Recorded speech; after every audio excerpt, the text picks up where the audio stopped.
নিজের জীবনকে কাজে লাগান, যৌবনকে কাজে লাগান, একটা হালাল রিজিক সার্চ করেন। অল্প রিজিকে সন্তুষ্ট হয়ে যান, উচ্চাভিলাষী হবেন না। উচ্চাভিলাষী হওয়ার দরকার নাই, যতটুকু আসছে আলহামদুলিল্লাহ, এটুকুর মধ্যেই সন্তুষ্ট থাকেন। পারবেন ইনশাআল্লাহ।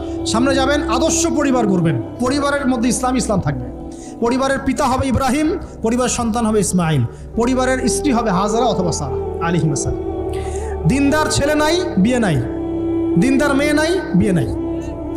ওই যেটা আপনি মনে করছেন রূপ সৌন্দর্য হাবিজাবি, কিচ্ছু থাকবে না ভাই, কিচ্ছু থাকবে না। 1 বছর 2 বছর পরে সব শেষ।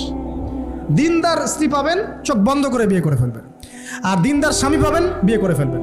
আমার স্বামী কত বড় ব্যাংকের চাকরি করে, কত বড় ডিগ্রি, কত বড় সার্টিফিকেট, এটা পরের ইস্যু। আগের ইস্যু হচ্ছে আমার স্বামী নামাজ পড়ে কিনা, এই লোক আমার স্বামী হতে যাচ্ছে, এর দাঁড়িয়ে আছে কিনা, ইসলাম পালন করে কিনা, ইসলামের প্রতি ভালো ধারণা আছে কিনা, সে আমাকে পর্দায় রাখবে কিনা, এগুলো বড় জিনিস। পরিবার গড়ব ইসলামিক ভিত্তিতে। ইসলাম নাই, পরিবার নাই।